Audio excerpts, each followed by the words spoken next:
It is Wednesday. It's the 11th of June. I'm Moon Gon-young. This is ARIRANG News live from Seoul. Our top stories today. With the nominations of our new Prime Minister and Intelligence Service Chief in place, the speculation is that President Park Geun-hye may carry out a reshuffle of the cabinet and her senior secretaries before leaving for Central Asia next week.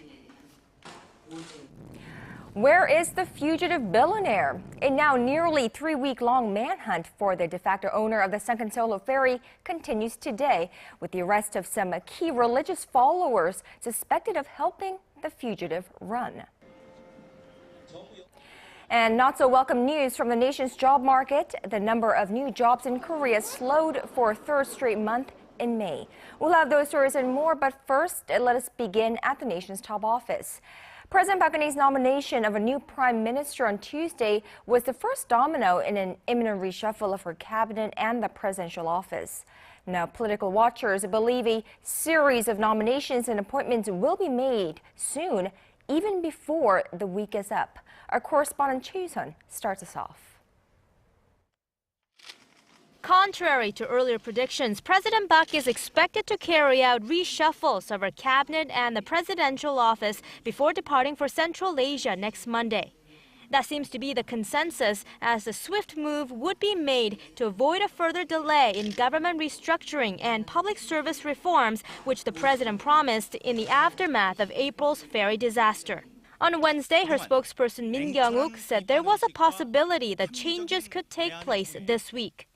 Under normal circumstances, the president would wait for the prime minister nominee to be confirmed by the National Assembly at the end of this month or the start of next before making such a wide-scale change.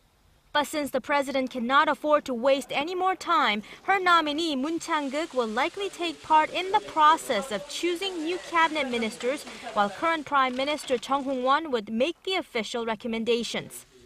The speculation is that the nation's finance minister, who also acts as the deputy prime minister, will likely be replaced by the president's close aide and former ruling party floor leader Choi Kyung-hwan. Another potential candidate is current Presidential Economic Affairs Secretary Cho Won-dong. The ministers of Security and Education, both of whom came under fire for inconsiderate behavior after the ferry accident, may get the axe. It's speculated that someone from academia could take on the role of education minister, who will also sit as the second deputy prime minister. A number of President Park's senior secretaries, including ones in charge of the economy, culture, and political affairs, may either be named into the cabinet or given a different post. Meanwhile, her chief of staff and senior secretary for state planning are widely expected to stay put for now. Choi Yoo-sun, ARIRANG News. The Korean government has so far spent about $82 million dealing with the aftermath of the Sewol-ho ferry accident since April 16th, according to the nation's finance ministry. Now, the total is separate from the amount of money earmarked for boosting the economy, which has been hit hard by the disaster. By sector, the Defense Ministry has devoted the most at $26 million, which has been used for search operation equipment at the accident site, providing vessels, planes, and labor. Now, the Education Ministry also spent more than $10.5 million, money that was used on funerals and psychological treatment for the families of the victims. With the suspected owner of the sunken Sewol-ho ferry still on the run, police and prosecutors raided his religious compound earlier this Wednesday morning. The goal was to find and arrest 2 aides of Yoo Byung-hun that are thought to be playing a critical role in directing Yoo's escape from the manhunt. The 2 have yet to be found, but some other members of Yoo's religious cult involved in his hide-and-seek were arrested in today's search. ARIRANG News' Yoo Ri-an has the latest. A massive crackdown is underway at a religious compound in Anseong, south of Seoul, to arrest 2 women suspected of helping the fugitive de facto owner of the Sewol-ho ferry, Yoo Byung-hun, evade authorities. Some 6,000 police raided the church early Wednesday morning. They have yet to find the 2 women, but they did arrest 4 other church followers, 3 for aiding and abetting the fugitive ferry owner, and 1 for interfering with their search. Yoo is a founding member of the Salvation Sect religious group, which is believed to have acted as a control tower for his escape. Search dogs are being used on site and helicopters have been dispatched to keep watch of possible escape routes. The massive operation comes less than 24 hours after President Park Geun-hye lashed out against the joint investigation team for taking too long to find Yu. 지금까지의 검거 방식을 재점검하고 다른 추가적인 방법은 없는지 모든 수단과 방법을 검토해서 반드시 법의 심판을 받도록 해야 할 것입니다. The whereabouts of Yu remain unknown. Prosecutors say he has previously attempted to smuggle himself out of the country by offering to pay brokers 10 billion won, or roughly $10 million. Hours after President Park's comments Tuesday, prosecutors held an emergency meeting with police, military, and government officials and decided to have the Navy watch over the coast surrounding Korea to prevent the fugitive from fleeing the country. This is the first time that the Navy has been called on to take part in an operation designed to prevent someone from being smuggled out of the nation. Related officials for the investigation will meet again this afternoon to discuss further details of the arrest. Yurian, ARIRANG News. Well, the captain and surviving crew members of the sunken Sewol-ho ferry have claimed they did everything in their capacity, although they were among the first to be rescued by the Coast Guard. The opening session of their trial revealed a number of challenges facing state prosecutors who are charging them with murder. Connie Kim reports. The biggest issue in the trial is whether 4 senior crew members, including the captain, will be found guilty of murder by willful negligence for abandoning the ferry prematurely and leaving hundreds of passengers to die. On the first day of the trial, state prosecutors accused the 4 of killing some 300 passengers by failing to make every effort to rescue them. Apart from the murder charge, the 4 were also charged with negligence that led to the sinking of the vessel and caused great casualty. The 11 other crew members were similarly charged. The senior crew members argued it was the Coast Guard's responsibility to rescue passengers. Captain Lee Jun-suk's lawyer asserted that it was unjust to hold Lee responsible for what he could not do when he had taken steps to protect the vessel while he awaited the arrival of the Coast Guard. A court official quoted the captain as saying that he asked passengers to get off the ferry before he abandoned the vessel himself. Another lawyer defending the first mate said crew members requested emergency help from the Coast Guard and thought it would be best to evacuate passengers when rescue experts arrived. For the murder charges to be upheld, prosecutors will need to overcome a number of challenges. They need to prove the crew members did not make efforts to rescue passengers even though they knew those on board would die. The prosecution also needs to prove the direct link between the acts of the crew and the death of the passengers. The next session is scheduled for next Tuesday, and the verdict is expected no later than November. Connie Kim, ARIRANG News. Meanwhile, over at the National Assembly, it's been a week since the opening of this month's extraordinary parliamentary session. With no results to speak of yet, the ruling Saenuri Party's floor leader has proposed a set of measures to set government reforms in motion. Our Kim Young-gil with this report. Addressing the full assembly and members of President Park Geun-hye's cabinet on Wednesday, ruling Saenuri Party floor leader Lee Won-gu said his party will be at the forefront of reforming the government and party politics. I propose the establishment of 3 special committees for reform. Committees to reform politics, to reform the government, and to take care of the people's livelihoods.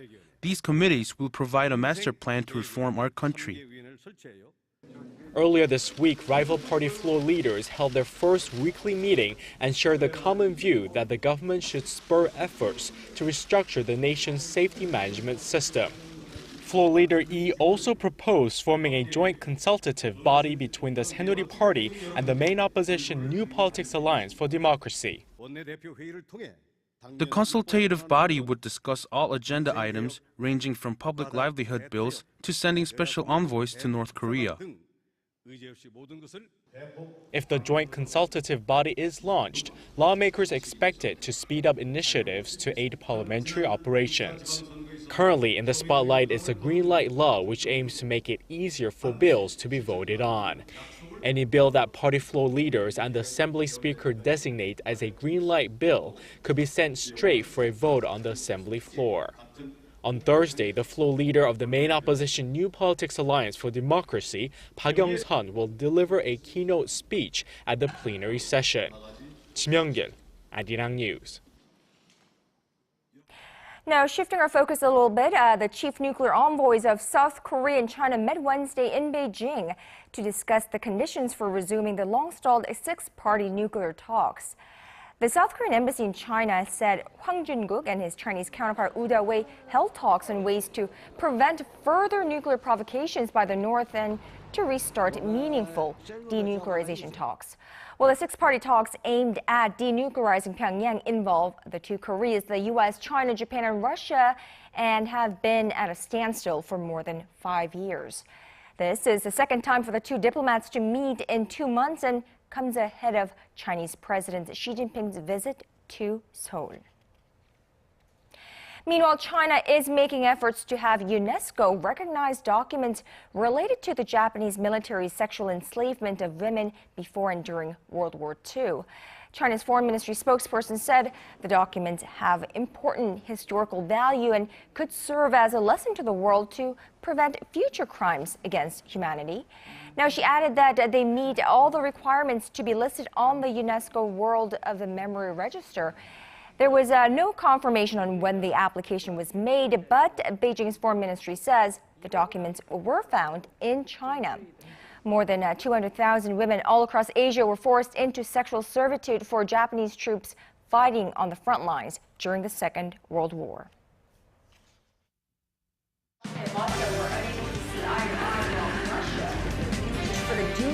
All of the day's important events close to home and around the world. Join Moon Gon-young live from Seoul. Mobile shopping market for the dual use of the Korean name East Sea and the Japanese name Sea of Japan in school textbooks in the state of Virginia. The ferry tragedy in April continues to weigh on the Korean economy, slowing down the pace of recovery. Now, this time, it's the nation's job figures that have taken a hit. Our Hwang Ji-hye has the details. The Korean economy added 410,000 jobs in May from a year ago, bringing the number of employed in the nation to almost 26 million. But that marks 3 straight months of slowing job growth and the lowest gain since last July. Statistics Korea says slumping private consumption due to the deadly ferry disaster in April resulted in the lower growth in employment last month.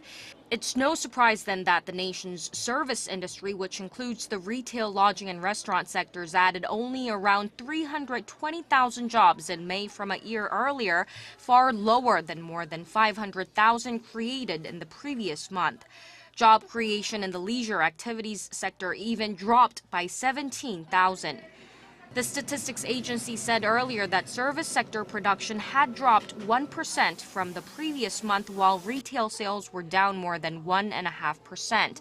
That, the agency said, is a reflection of the lackluster domestic demand brought on by the disaster.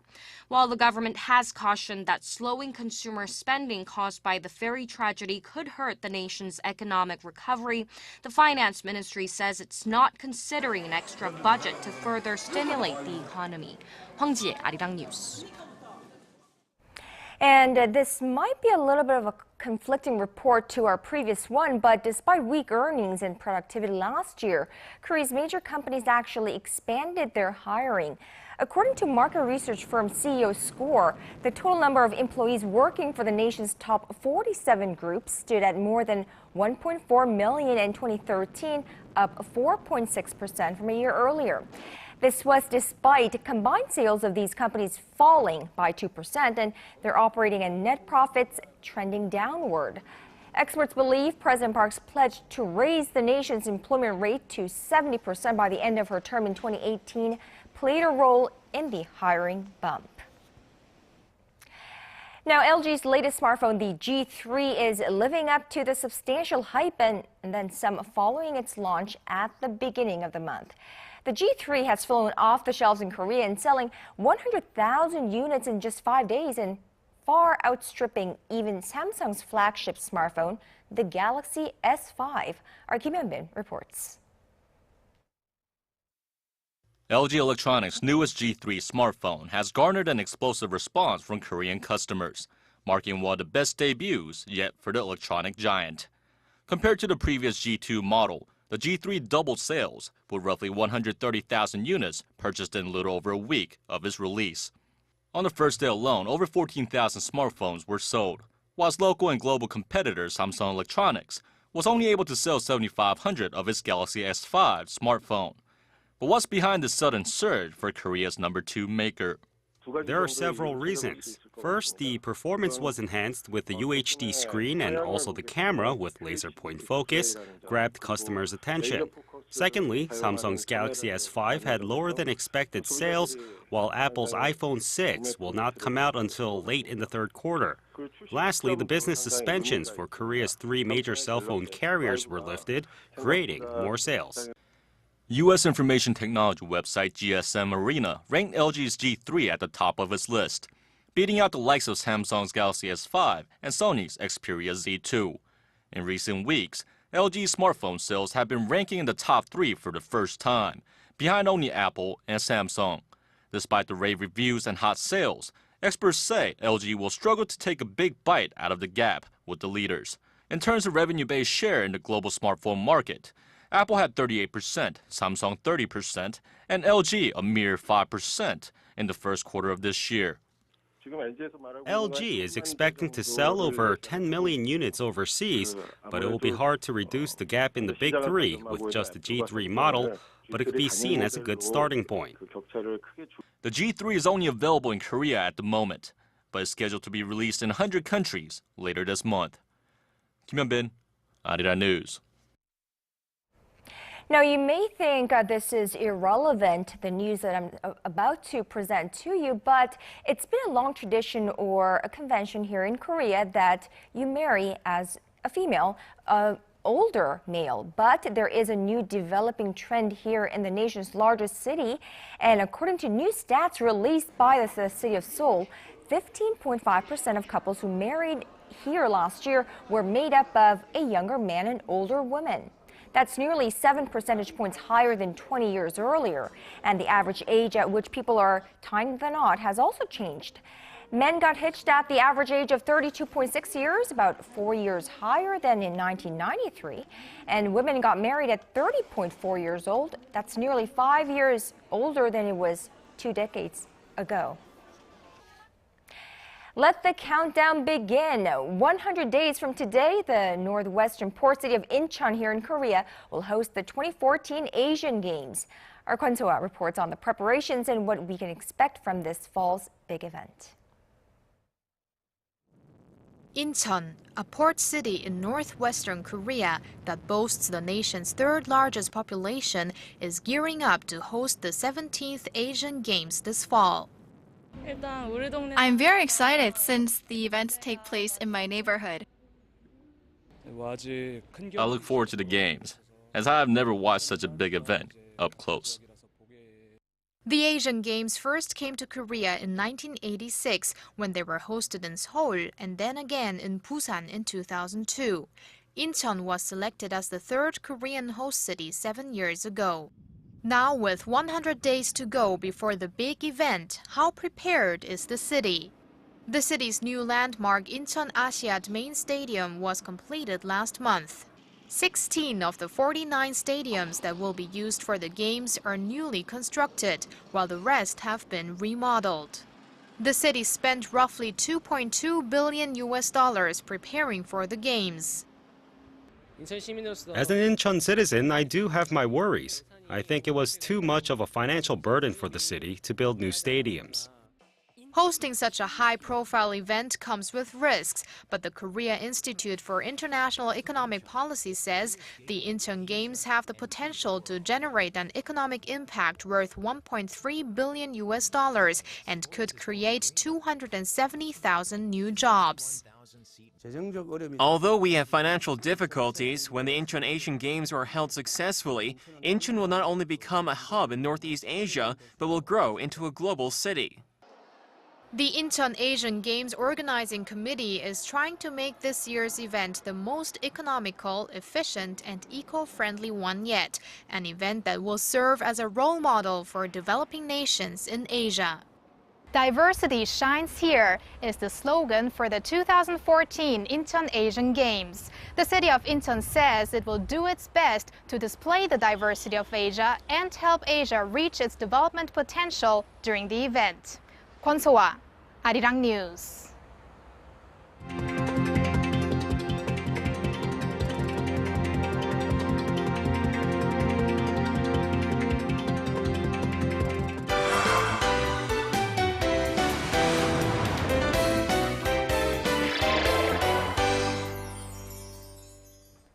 And now it's time for our daily arts and culture segment. And of course, our Im Yoon-hee joins me live in the studio. And today, I think she has a little bit of a traditional Korea for us today. So let's bring her in. Good afternoon to you, Yoon-hee. Good afternoon, Kan-young. So what do you have for us? So today, I have a series of performances that take place at the traditional palaces all throughout the capital. Now, these particular performances are very important and special because they allow the current generation to connect to Korea's cultural history through music. Take a look. It's a step back in time when the sound of Chunhyanga, the most popular of pansori music, would fill the air of Changdeokgung Palace. Although it's been years since the palace corridors have been occupied by any royal families, the palace is now a UNESCO World Heritage Site and is somewhere you can still find the beautiful sounds of traditional Korean instruments. In the early morning hours, traditional court music is played around the palace, just as it would have been played years ago for the royal family. Oh, this is really wonderful. It's very unique. We're not used to this sort of thing where we come from, so it's very nice. It's almost like we took a trip in a time machine and the king is walking around the halls listening to this music. I feel like I used to live here long ago. Since 2009, the performances at Changdeokgung Palace, along with other palaces around the city, have been hosting Korean traditional performances and cultural events, providing a unique opportunity for both foreigners and locals alike. Changdeokgung Palace is a place for healing and for hope. These are the messages we are preparing, showing our appreciation for music. Whether it be storytelling or a graceful pansori performance, it's a place where the past becomes the present, set on the beautiful backdrop of Korea's palaces. The music and songs of history and traditions continue to carry through the air. Yoon-hee, I think I saw some of familiar-looking Korea's traditional instruments and some that I'm not too familiar with. Right, so there are many Korean traditional instruments. Here for this performance, you can see a few gayagums, you can see a few ajings, and also pansori you saw earlier in the report. Now that's a traditional Korean storytelling, so it's very important to the culture of Korea here. Right, so it's a storytelling through music by singing, like a musical, I suppose. Now, what about other locations? Do they offer similar types of performances? So the Chongmyo Royal Shrine, and they're offering the Chongmyo Cherakyak. And so that is a traditional royal ancestral Confucian memorial ceremony. Chongmyo Cherak. Yes, right. And so a very special performance actually because it's not performed too often. Right, but this one, this particular one includes a commentary, right? So they did say this particular performance differs from others because it does offer a commentary which allows the viewers and the listeners to kind of get a history of the music and to see Korea's culture and history through this song as well. So that's exactly what they aim to do with these particular performances. Right, and this Chongmyo Cherak, or this ritual, is also registered as UNESCO's Intangible World Heritage, so it's definitely worthwhile to check it out and also to have someone explain to you what this is all about. So definitely a great chance. Definitely. All right, Yoon-hee, thank you so much for the report. My pleasure.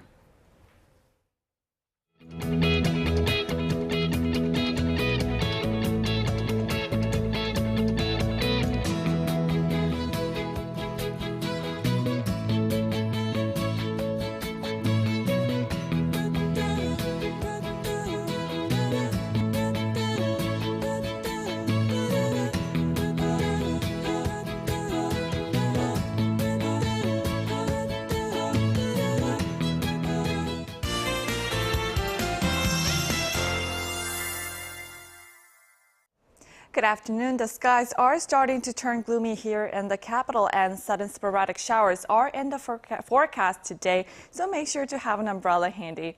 And as you can see, moving over to our satellite map, clouds are hovering over the nation, and at the moment, it's already raining in Gangwon, the province, and the east coastal regions.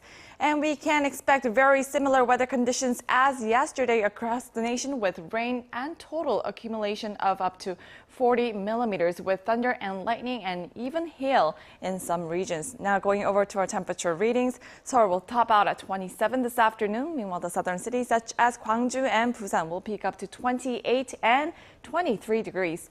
Now moving over to other regions, Jeju Island tops out at 24. Dokdo and Mount Kumgang will both reach up to 19. Well, that's all for now. I'm Michelle Park, and back to you, Ganyang.